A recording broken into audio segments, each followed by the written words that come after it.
Welcome back to another episode of Grace, Grit, and Grounds. Grab yourself a cup of coffee and let's have a conversation. The title of today's episode is The Grit of Forgiveness, why it's so hard and why it's really worth it. First thing you need to understand is that forgiveness is not weakness. It's one of the hardest and most courageous acts of true discipleship that we can ever engage in. It takes true grit to release what wounded you and the grace to trust that God's justice is enough. Forgiveness is a journey, not a moment. It's something that we walk through. I would encourage you, if you are going through this yourself, if you've been wronged or frustrated, or something that I've already said resonates with you, drop it in the comments. You can do it anonymously. You just simply say, "Hey, I need some thought and prayer about some forgiveness that I need to work through." Just put it in the comments. You don't need to elaborate. It's nice sometimes just to be heard and to know that someone else out there who's gone through what you've gone through, or at least close to it, can give you a little bit of support and pray for you. Forgiveness, when I say the word and I hear the word, it causes sometimes a tightness in my chest. It brings up all the memories of all the different times that I have wanted forgiveness and didn't get it. It also brings up all the times that I was needing to forgive and I couldn't. Or I did, and the person seemed to take it for granted. I think when we talk about this forgiveness, this grace, it's not something that's theoretical. For me, it's something very personal. It's real. It's the grit of the gospel, if you will. We talk a lot about grace. And I think that when forgiveness is involved, this is where it gets real. I found that you can't forgive what you can't face. That's just a truth. We have to face where we've been wronged, and we have to own our part in it. We have to ask forgiveness, and then we have to offer forgiveness. That's the steps. It's not easy, but in the end, it's worth it. I think sometimes forgiveness isn't just about dealing with a one-time event. Take, for instance, you walk into the kitchen and you notice that the cookie jar is shattered on the floor, and you know instantly that one of your kids has broke it, and you get angry. And you look at the cookie jar and you say to yourself, that was a gift from my grandmother, or it was something that was precious to me. And or you might look at the cookies that are on the floor now covered in glass shards, and you say to yourself, I didn't even get a chance to eat one of them. And now I'm not going to be able to eat any of them. There are lots of things that run through your mind, but that singular event is probably a lot easier to forgive than, say, a long, slow betrayal by somebody you really care about. Or maybe the cold shoulder and silence that you get from a friend or a loved one. Forgiveness may feel like you're letting somebody off the hook, but that's the tension that we have in the gospel. That tension between justice and mercy. And yes, honestly, it does feel like it's unfair. And sometimes it feels like the people that we are forgiving may take advantage of our forgiving nature, and that makes us not want to forgive them again. Truth is, though, forgiveness isn't about instantly restoring trust or taking back the circumstances or the consequences. It means simply that we are not chaining ourselves to somebody else's pain. Many times that we are hurt, that comes from a place. I'm not trying to let the other person off the hook, but the reality is that people that are hurting tend to hurt. And sometimes the betrayals, the hurts, the things that people do to us that require forgiveness speak from a place of their pain that they're stuck in. And if we hold on to that grief, if we hold on to that pain, if we hold on to that need for revenge, we are shackling ourselves to their pain, their hurt, their trauma. And now it becomes ours. And I don't know about you, but I don't need that. It's easy to hold a grudge. It's holy to let it go. Now, I think it's important to start right off by just defining our terms. I do this a lot in these discussions because I think it's important for us to have a place that we can work from. And sometimes honest truth and definitions need to be stated. What forgiveness is not. Forgiveness is not excusing behavior. Forgiveness is not ignoring a wound that has been inflicted on us. Forgiveness is not pretending that it doesn't hurt. What forgiveness is releasing the right for revenge. It's turning justice over to God and resting in that faith and grace that we have in God and saying that your justice, God, is going to be enough. We find this tension coming out in the book of Psalms. The psalmist oftentimes lament that the heathens and the people that are not followers of God seem to advance and grow fat and successful, while the righteous, who are constantly forgiving and following God in his commands in this, are being walked all over. And it doesn't seem fair. But we have to acknowledge the fact that God's judgment is true, it's inexorable, and it won't be stopped. It may not happen when we think it should. It may not happen how we think it should, but we have to have faith and trust in God that it will happen the way it needs to. This is part of our faith. The Apostle Paul talks in Ephesians chapter 4 that we should be kind, that we should be compassionate, and that we should forgive one another as Christ has forgiven us. This is hard. Forgiveness is not saying it's okay. It's simply saying that I'm not going to let your pain or this hurt own me. I'm going to release it. I'm going to seek forgiveness. This is hard. Unforgiveness. There's a cost to it. There is. When we hold unforgiveness in our heart, in our soul, it eats at us. It grows and it becomes bitter and festers like a wound that just won't close. And that's a terrible place to be. It's a hard place to exist. It's almost like we drink a whole cup of poison and then we wait for the other person that we're angry at because they've hurt us to die. No, we're not. That's the wrong idea. Because the reality is that unforgiveness, holding that inside us, it slowly corrodes and erodes away any peace that we could possibly have. It damages our relationships, not just with the person that's wronged us, but with others else also, because this kind of stuff bleeds into every aspect of our life. It won't be contained. And here's something else, that if we have this level of unforgiveness, it will bleed into our prayers, our relationship to God. That's something to think about. No one has ever been more wrong than Jesus Christ. And yet on the cross, his last words that he spoke were not words of revenge. They were words of forgiveness. They were words of mercy. Father, forgive them, for they don't know what they're doing. That's hard.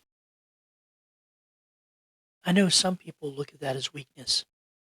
In fact, that's one of the reasons why the message of the gospel was looked at with suspicion in the first century.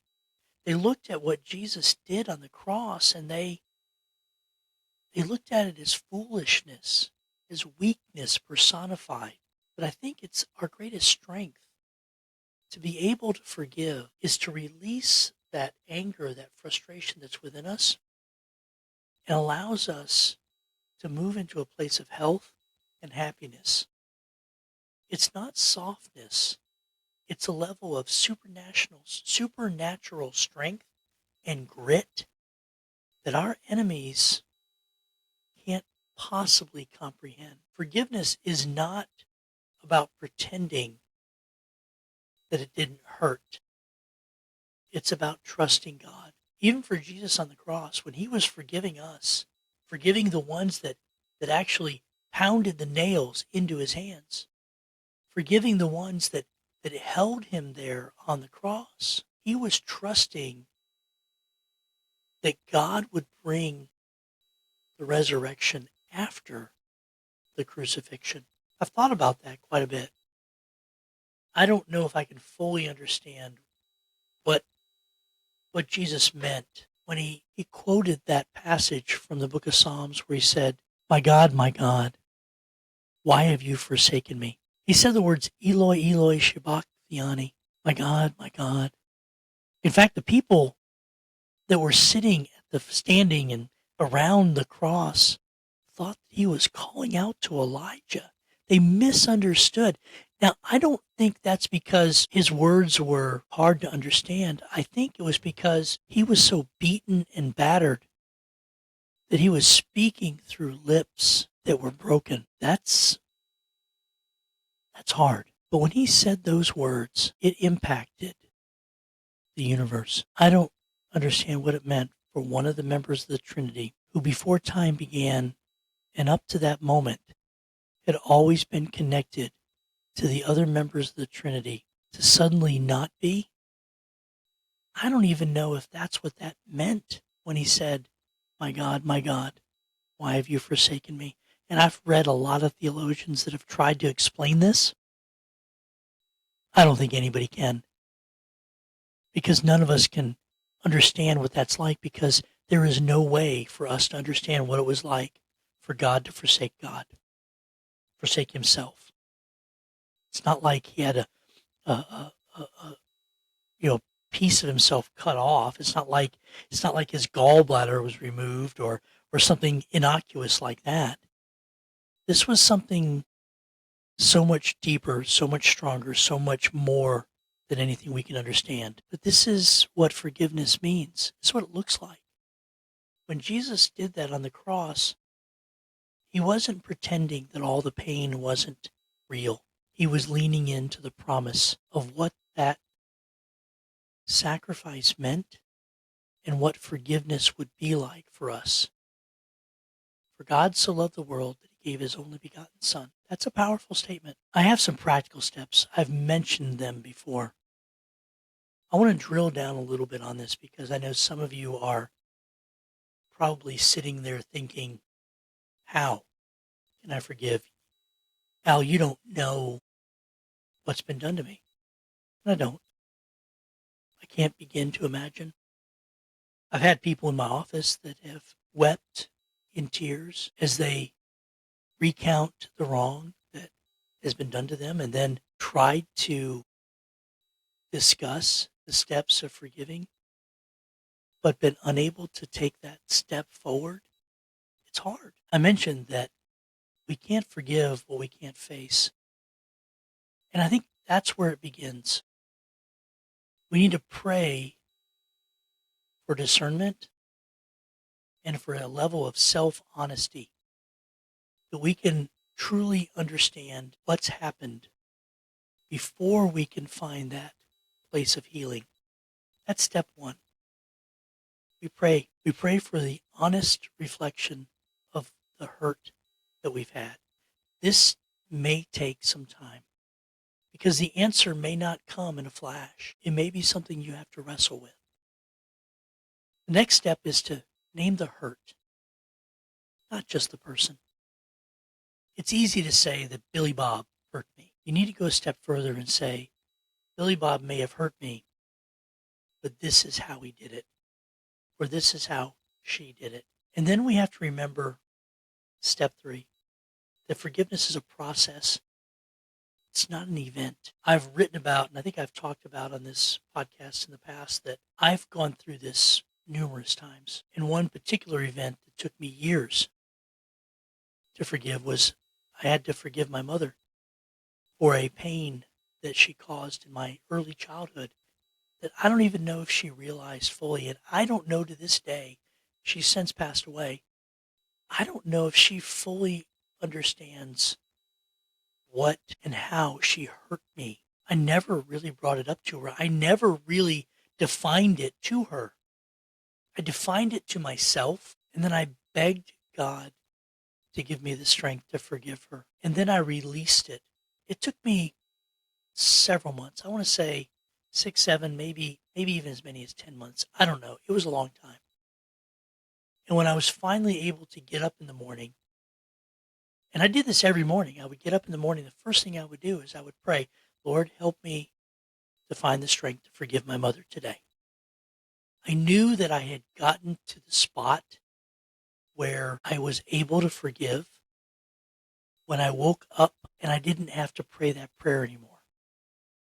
Now, that's not to say that my mother didn't hurt me again. It's not to say that I didn't have to go through this step for other things as well. I did. This was the big one. This was the one that was holding me back because I was shackling myself to my mother's pain. And I owned that. And I allowed her pain, her hurt that she gave to me to shackle and hold me down. And I had to release it. Then I went and I sought counsel.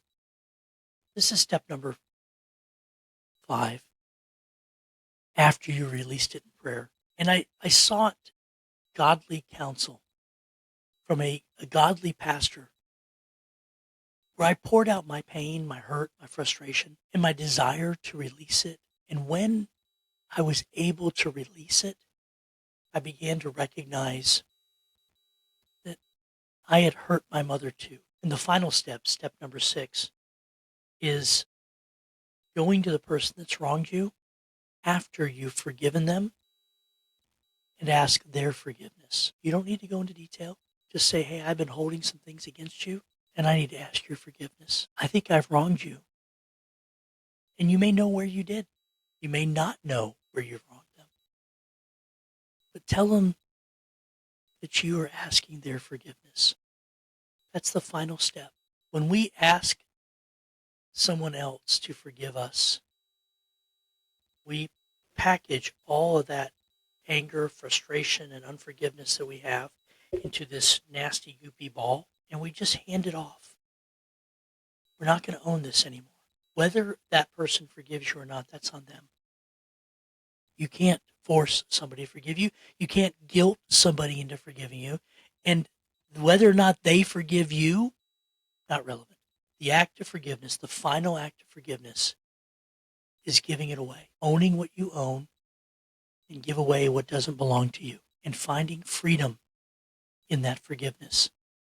There's a good book, and I think I've mentioned it before. I know I've mentioned it from the pulpit and in my writings. The book was written by a man named Neil Anderson. The book is called The Bondage Breaker, and I'll be honest, I've met Dr. Anderson. I sat through a conference with him. I had conversation with him. I've had coffee with him. I've talked about some of my pain. He's shared a little bit of his own. We met, ironically enough, at a conference in Switzerland, and just an interesting fella. And I don't agree with everything that he had to say theologically. I know he and I probably don't look on the same side of every theological issue. But on this, we can agree that in order to find true freedom, you have to give away pain, and you have to own what you have done and ask the individual that you've hurt to forgive you. And I'm going to tell you right now, the hardest thing about forgiveness is truly forgiving. That means you don't bring it up. You don't throw it back at them every chance you get. And this is hard for some of us because, and I know we joke around and we say, well, women remember everything, or men never forget, or elephants do this, and, whatever. The truth is, all of us remember those slights, and we don't forget easy. But giving them away is truly holy. It's what we're commanded to do. As I mentioned before, forgiveness is not weakness. It just means that we're not living anymore as a prisoner to someone else's pain. I mentioned at the beginning of this that if you're going through this and you're needing to forgive, drop a note in the comment section. You can just simply say, hey, I need help praying for somebody, and just put down their first initial. That makes it a little more real. Maybe you want to have a further conversation. And know some more steps in how to get through this. I've written about it. I'd be more than happy to send you a copy of one of my books that deals with this, or just have a deeper conversation about what it means to forgive. It's not easy. I remember going to see my mother before she passed away. I was angry. I was angry at a lot of things. I was angry at her. I was angry at my father. I was angry at myself. I was angry at God. I felt like I was the aggrieved party in a lot of things. And when my mother called and said that she was dying, my anger and unforgiveness led me to not believe her for the first few minutes. I didn't know if she was really going to die. She convinced me, and I decided that I needed to go and see for myself. My wife, who had had some money come in, had chosen to spend some of her savings, because I didn't have the money for it, to help me, because she knew I needed to forgive even before I did. And she paid for the airfare and the hotel room for us to, and the rental car for us to move or go down there. And because we were living in Alaska at the time and we had to go to New York. I found out that my mother was in the hospital room, and I knew when she was going to be there. And I made arrangements to go and see her face to face when it would just be her and I. I didn't want to bring my kids, and I didn't want to bring my wife. This was something that I needed to do alone. And when I got there and I saw the extent of the disease that had destroyed her lungs, my need for vengeance slipped away from me. I wanted to lay all my hurts down in front of her in that hospital room. I wanted her to know what she'd done to me. And I'll be honest, I did speak a few of those things to her. But in the process of doing that, I came to the realization that it didn't matter, that I had been holding on to this pain, this need for vengeance, this need to hurt her for what she had done to me. But I was only going to hurt myself. My mother was dying. In a very short few weeks, she would be stepping out of this body and into heaven and facing her God, who already forgave her of everything, even what she had done to me. And my pain and my hurt faded into insignificance because God revealed to me that I am going to one day step into glory. And I'm one day going to face my Maker. And I'm one day going to face the fact that He's already forgiven me of everything that I have done. Not just to Him, but to everyone around me. And I'm not innocent. I'm a sinner too. And I chose to release and to forgive. In the middle of the conversation, I shifted to asking her to forgive me for not being the son that she deserved. I don't know if she ever really understood what that meant to me when she said she forgave me. I don't even know if she meant it. It doesn't matter, because at that moment, I was free. And I needed that. Forgiveness takes grace. It takes a level of spiritual grit.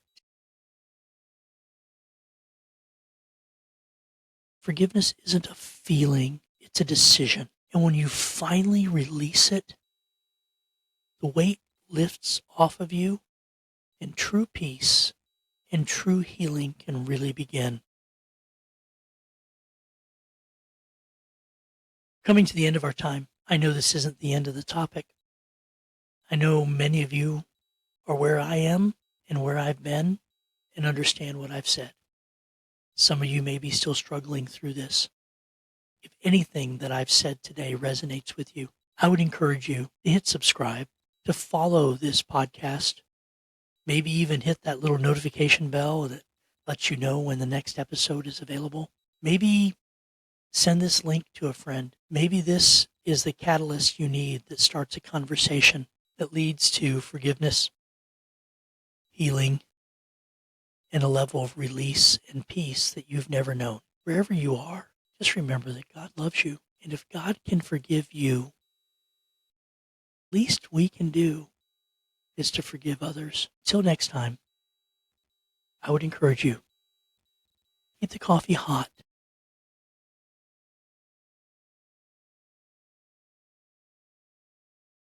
Keep the faith real. Keep the conversation going. And keep choosing grace, even when it's hard. Until next week.